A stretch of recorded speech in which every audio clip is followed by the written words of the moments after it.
네, 여러분 안녕하세요. 네, 하루 쉬어도 뉴스는 넘쳐나네요. 네, 추미애 장관이 며칠 전에 윤석열에 대해서 강하게 비판했죠. 네, 수위를 좀 넘나들었습니다. 근데 어저께 오늘 그 뉴스를 보면서 깜짝 놀라는 게 진짜 추미애 장관에 대한 파상 공세가 진짜 장난이 아니네요. 진짜 거의 모든 언론과 모든 어둥이쩌둥이 정치인들이 나서서 정말 추미애 장관에 대해서 한마디씩 다 하고 있거든요. 심지어 네이버는요, 어제 오늘 완전히 추미애로 덮었어요. 추미애 욕으로 덮었어. 너무너무 자극적이야. 그리고 네이버 들어가서 추미애 치잖아요. 그럼 추미애를 비판하는 거의 기사를 수백 개를요, 정말 정교하게 올려놨어요. 편집해놨어요. 근데 제가 깜짝 놀라는 게 뭐냐. 이렇게 비판을 하는 것들이요, 검찰에 대해서나 윤석열이나 이동재, 한동훈이 했던 이 행위에 대해서 단 하나도 비판하지 않았다는 거예요. 입을 다물고 있거나. 한명숙 사건도 마찬가지고. 제가 더더욱 나를 놀라게 했던 건 정의당이에요. 여러분, 정의당이 한명숙 사건이나 이동재 이런 사건들 터졌을 때 논평하는 거 보셨나요? 윤석열 와이프 장모 사건 터졌을 때 논평하는 거 보셨나요? 근데 입 꾹 다물고 있던 정의당이 추미애에 대해서는 꼰대 같다면서 헛질하지 말라고 막말을 하면서 논평을 했거든요. 제가 계속 말씀드리지만 이 정의당은 저는 항상 느껴요. 쟤네들은 그냥 핑크당의 다른 모습일 뿐이다. 우리가 한겨레나 경향을 가난한 조중동이라고 하잖아요. 정의당이 딱 가난한 핑크당이에요.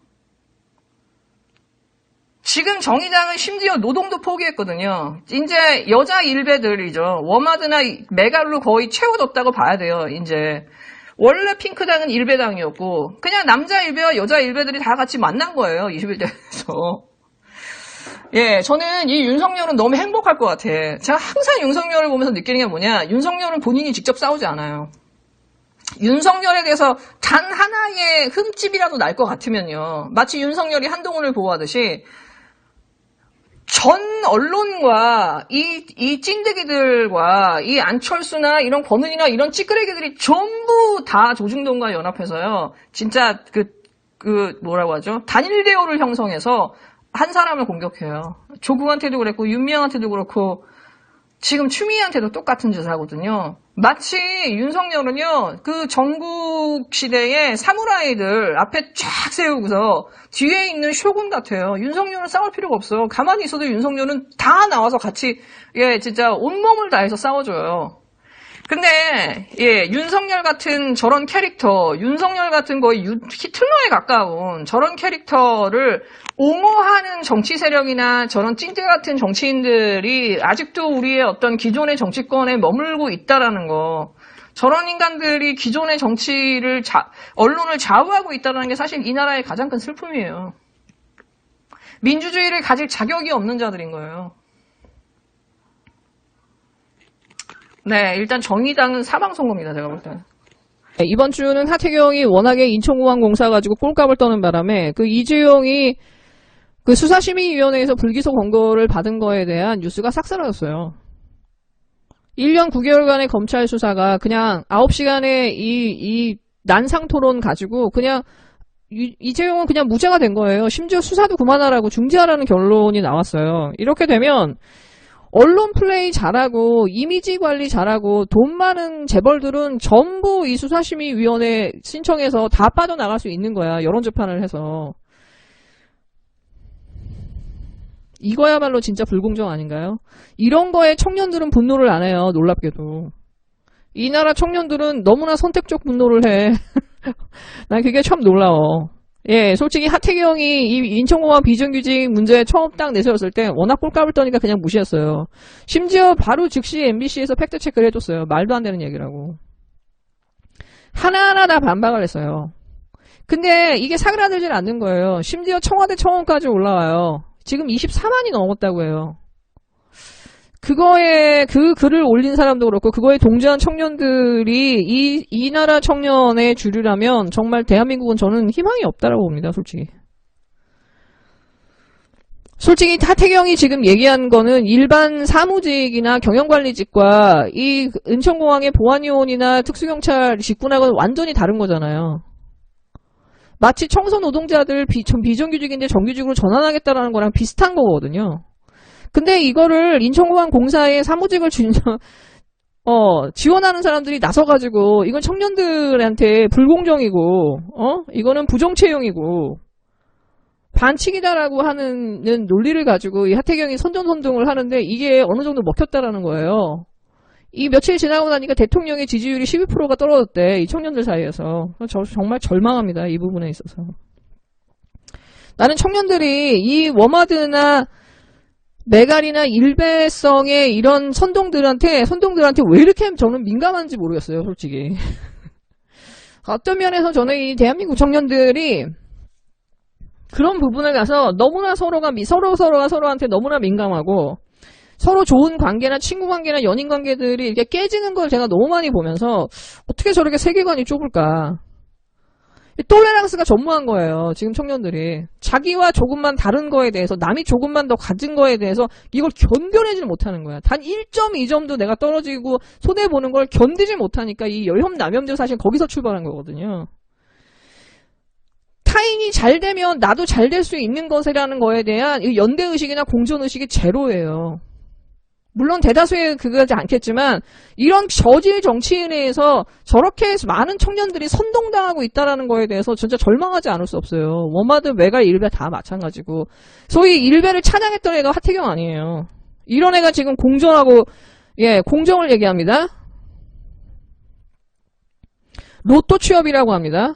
신분 상승이라고 얘기해요. 그리고 이 인간이 이걸 가지고 무슨 연구소를 하나 만들었어요. 요즘 것들 연구소 해가지고 그 핑크당의 낡은 정당이나 꼰대 정당의 오명을 벗어던지면서 청년 정당으로 거듭나겠다면서 거기에다가 초대 연구원에다가 누구를 집어넣었냐? 허은하, 황보승이, 이미자, 이준석, 이양수, 이성권, 박민석, 김웅, 김병우. 네, 주옥 같아요. 연구소의 첫 활동으로는 실력과 노력이 존중받는 사회. 정의와 공정이 꼽히는 사회. 네, 여러분. 허은하, 하태경, 이미자, 이준석 이런 애들 보면은 실력과 노력이 존중받는 사회라는 게 느껴지시나요? 김웅을 보면서 정의와 공정이 느껴지시나요? 이런 애들이 어떻게 해서 국회의원에 당선이 됐고 어떻게 공천받았죠? 네. 심지어 이 지금 인천공항 문제를 가지고 이 공격하는 게 진짜 너무너무 야비해요. 친인척이 채용 가능성이 있다. 이게 방문일이 기준이다. 인천공항에 방문했을 때 2017년에 10대 20대에 문 대통령에 등 돌렸다. 인국공 사태로 지지율 급락, 12% 급락. 예, 진짜 저는 이렇게 말도 안 되는 거짓말이 이렇게 그 언론을 통해서 이 네이버나 이 종편을 통해서 횡행함에도 불구하고 전 민주당이 이거의 속수무책으로 당하는 거에 대해서 사실 저는 진짜 솔직히 이해가 안 돼요. 왜냐하면 하태경의 이 논리는 너무 취약해서 누구나 웬만해선 반박할 수 있거든. 심지어 국민일보 같은 데도 나와가지고 이거 팩트체크를 할 정도로 말이 안 되는 것들이었거든. 근데 민주당이 이거에 대해서 대응을 제대로 못하는 거에 대해서 뻘소리나 하고 그 부분은 사실 좀 너무 안타깝더라고요. 심지어 뭐라고까지 얘기하냐면은 얘네는 이 비정규직들이 만약에 그 정규직이 되면은 노조위원장으로 선출돼가지고 연봉 협상을 하면서 그 인군 구조를 당연히 건드릴 거다. 그러니까 총파업은 불보듯 뻔하다. 근데 여러분 청원경찰이나 특수경비원들은요 파업이 금지되어 있어요. 예, 쟁의 행위를 할 수가 없습니다. 그러니까 제대로 된 기본적인 법도 모르면서 그냥 마구 떠든 거예요. 청년들이 배신당했다면서. 로또 채용이에요. 연봉 3천 얼마 받는 게 로또 채용입니까? 네, 저는 솔직히 청년들한테 좀 당부를 하고 싶은 게 뭐냐면은 이런 저질 정치인, 이런 꼴값 외에는 자기의 전문성도 아무것도 없는데 북한 방송 하다가 미국의 CIA 자금 받아갖고 네드 자금 받아가지고 북한 방송 열심히 하고 명함 파고 다니면서 무슨 세계를 선도하는 인권운동가 역할을 하다가 지성호나 태용호처럼 한나라당의 전략공천 딱 받아가지고 제일 좋은 지역구에 딱 나와서 국회의원 이렇게 쉽게 하는 인간이 공정을 말할 자격이 있는지 묻고 싶은 거예요. 저런 인간한테 선동당하고 끌려다닌다 그러면은 사실 있잖아, 청년들은 노예로 살 수밖에 없어요. 타인에 대한 관대함이나 내가 잘 되고 상대도 잘 돼야 나도 잘 될 수 있다라고 하는 그 연대의식이 없이 어떻게 이 나라에 어떤 건강한 민주주의 사회가 일어날 수 있어요. 이걸 어떻게 유지할 수 있냐고요. 사실은 민주주의가 문재인 대통령이 지난 다음에 이 정도의 민주주의가 계속 이어질 거라는 보장이 우리나라는 없잖아요, 솔직히. 까놓고 얘기해서. 이 하태경이 이렇게 이 무슨 청년의 수사를 다 처하고 있는데, 그럼 이 인간이 평소에 비정규직 문제에 관심이 있었느냐? 전혀 없었다라는 거예요.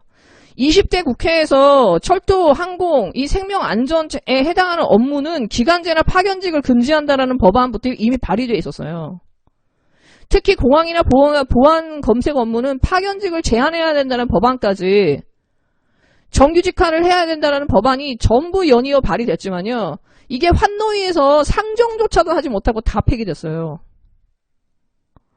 심지어 12월에 2018년 말에 김영균법, 문재인 대통령이 이 법을 통과시키기 위해서 조국 민정수석을 국회에 보냈었죠. 그때 국회 본회의 표결할 때 하태경은요, 해외 일정을 이유로 해가지고 얘 불참했어요. 정규직, 비정규직 이런데 관심도 없던 인간이란 말이에요. 얘네가 선동을 하는 이유는 청년들을 볼모로 삼아서, 청년들의 그 아픔을 볼모로 삼아서 남염여염 이렇게 이용하는 그런 패미들처럼 문재인 대통령이나 이 정부를 공격하는 게 목적인 거 아니에요. 정말 거기에 낚인다고 하면은 정말 이 청년들한테 너무 실망하게 될 것 같아요. 네, 오늘 박병석 국회의장이 반드시 본회의를 열겠다고 했잖아요. 오늘 만약에 본회의 열지 않고 상임위원장 뽑지 않으면, 선출하지 않으면 3차 추경은 어떻게 하겠다는 거죠? 저는 박병석 국회의장이 자기가 계속 열겠다 하면서 계속 이렇게 국민들한테 실망을 주고 있는데, 최소한 정말 이 전 세계뿐만 아니라 대한민국도 위기 상황이거든요. 언제 어떻게 무너질지 모르는 상황에서 사실은 이 추경이 너무너무 중요하고, 그 재난지원금의 효과도 지금 거의 끝나가고 있는 상황인데, 이 상황에서 이렇게 십선비짓 하고 있을 거냐 말이지. 진짜 이 나라 언론들은 답이 없는 게, 민주당이 뭐라도 한마디 하고 뭐라도 하려고 하면 다 독재래. 독선이고 오만이래. 독주래. 근데 핑크당이 한 달이고 두 달이고 밖에 나가서 저렇게 놀면서 법안 발의에 다 맞고, 상임위 전부 다 맞고, 한 달에 수천만 원씩 돈 받아 처먹고 있는데도 비판을 안 해요. 박병석 국회의장 뭐라 그랬어요? 21대 국회는 일하는 국회로 만들어주겠다면서요. 국민 앞에 약속했잖아요. 어느 쪽에도 욕먹지 않은 그런 길은 없어요. 뭐 아니면 도지. 네, 어쨌든 오늘 꼭 본회의 열려서 상임위 제발 다 통과됐으면 좋겠습니다. 네, 여러분 즐거운 하루 되세요.